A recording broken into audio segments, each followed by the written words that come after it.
What's up YouTube? It's King Tut with another industrial real estate video. So we're coming at you and today's topic is going to be what is the scariest thing for a real estate investor? A new asset class.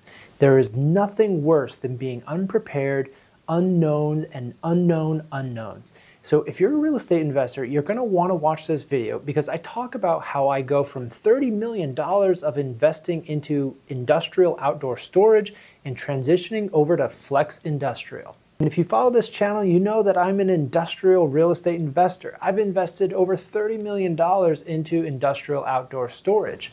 But what's changing? All right, the first question everybody asks is why flex now? Ron, you've made a bunch of money, you've been successful in industrial outdoor storage. Why are you looking at flex? And I think the number one reason is really just diversification. I've built up a pretty significant portfolio and it's very concentrated just on outdoor storage. So there's some pros and cons because my portfolio so far has really been based on gravel base, which is, we talked about the class B of outdoor storage. And there is some municipality or city enforcement risk that they're really pushing all of these types of users towards pavement. And so I do think that upgrading the quality of my assets is something that is good diversification so that the cities don't punish you on certificate of occupancy. This is definitely getting more competitive. And at the same time, I am sitting on a lot of equity and I still have to deploy that equity for a good return. So let's talk about number two, the property itself.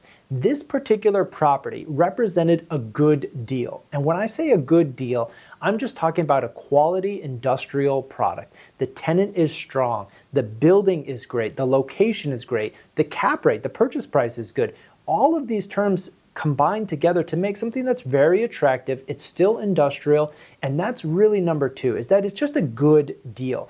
And I think of myself, I'm a real estate investor, and I do invest in industrial, but that doesn't mean that I can't also invest in something adjacent as long as it hits all of my return metrics. So let's dig into the numbers a little bit. This deal was a great cap rate. We were going in at a 9.5 cap. I think it was a 9.4. This building is a 2021-2022 new construction, so it's modern. It's got everything is up to date. Everything is current code. It's a full HVAC warehouse, obviously full HVAC office portion. But what I really was drawn to on the building too was that the legal structure was individual condo units. And so what I mean by that is the HOA is actually responsible for the roof and the exterior structure. But if we wanted to, we could lease out the individual suites since they were all set up with separate entrances. They each have their own restrooms and they each have their own office and loading in the back warehouse. So that really felt good for that downside protection, that if this single tenant, so this is actually 3 spaces that are opened up into one, if this single tenant wanted to leave and we wanted to chop it up into even smaller, 1,500 size suites, we could do that and we could rent it out for more and it'd be a little more work, but that was an option. And that's really what attracted me to it.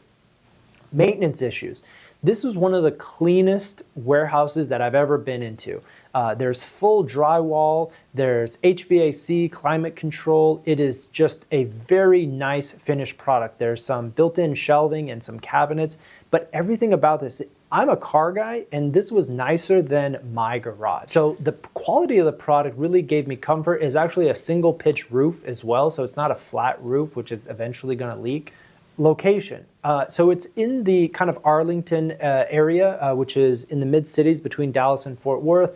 I think it's typically, it's considered infill. It's a little bit of a lower income area, but Mansfield is a submarket. It's a very strong submarket, but the overall area is not really Dallas or Fort Worth. But again, still A+ location. I think that it's really easy to relet this given how many houses are in that immediate vicinity. Oh, one of the last things I didn't even talk about was seller financing. So when we came in even at a 9.5 cap, we also were able to get seller financing at 6% fixed. This was a great addition in terms of not having to pay origination fees, no appraisal, no lender legal, and it really made this deal more attractive on a cash-on-cash basis to have long-term fixed debt from the seller. Finally, what I've learned so far, a lot of these single tenant deals, it doesn't matter if it's flex or if it's IOS. There's a lot of similarities in the management, how you process this type of property once you own it. And so far, it's really just been coupon clipping. The tenant pays ACH each month and the lender gets an ACH debit on the other side.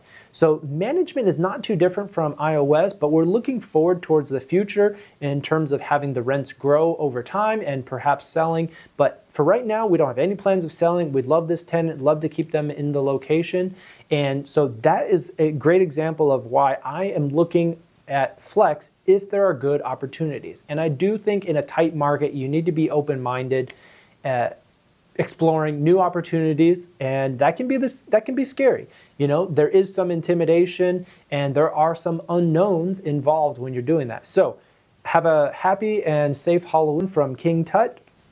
Would you buy a flex if your specialty was industrial outdoor storage, or would you stick with what you know and keep buying that? Let me know in the comments.